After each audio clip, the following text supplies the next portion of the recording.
packing a foot with clay for thrush. This only works while your horse is stabled. You can't turn a horse out doing this, but if you have a particularly persistent thrush infection, it can be quite helpful for that. I tend to use tendon clay to do this because it's vastly cheaper than hoof clay. It's a little bit softer than hoof clay, which is why it won't work if you turn them out. But particularly if you have a horse on box rest, this can be really, really useful. It works twofold. One, the medicated clay will help with the thrush, but two, simply having the foot packed with clay prevents any dirty bedding getting into the foot. Once you put the clay in, it'll dry out overnight or during the day, depending on when you're putting the clay in, which is fine. Don't please pick the clay out with a hoof pick, because the clay will set really hard, and if you have a thrush infection, which you wouldn't be doing this if you didn't, often the frog can be very soft. So you're digging hard at the clay and suddenly you find your hoof pick will go squish, squelch into the soft bit.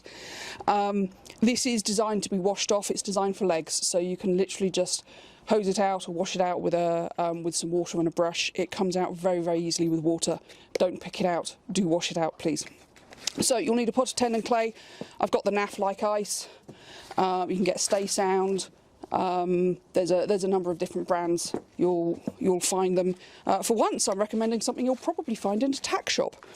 So good stuff. And you need a bit of paper, brown paper bag. This is from a feed sack. Works quite well. Won't work if it's waxed.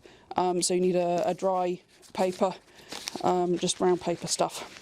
So it's remarkably simple to do, and you'll see why I use a tendon clay instead of a hoof clay, because we're using great big globs of it.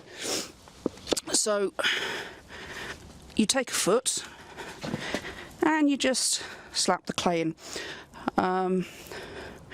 Ideally you want the foot to be slightly cleaner than this one is, but we had to walk him over here, so he got a bit grubby again. Is the problem with doing this in winter. So yeah, you just fill the bottom of the hoof with clay and get absolutely covered in it yourself, because that's all part of the fun.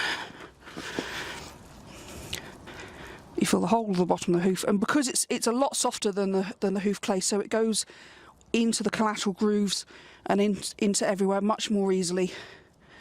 Also goes all over you much more easily. And then you, can't get my paper out. I'm all covered in clay, and I put the paper in my pocket. Be slightly more organised about it than I am. And then all you do is you slap your bit of paper over the bottom. That's doing nothing more elaborate. It'll stick to the clay quite well. That's doing nothing more elaborate than making sure the clay doesn't come out in the bedding while it's drying. So if the paper does come off overnight, that's not a problem. It won't come off until the clay's dried, and that's all it's there for. But that works really, really well, and it's much cheaper than using hoof clay.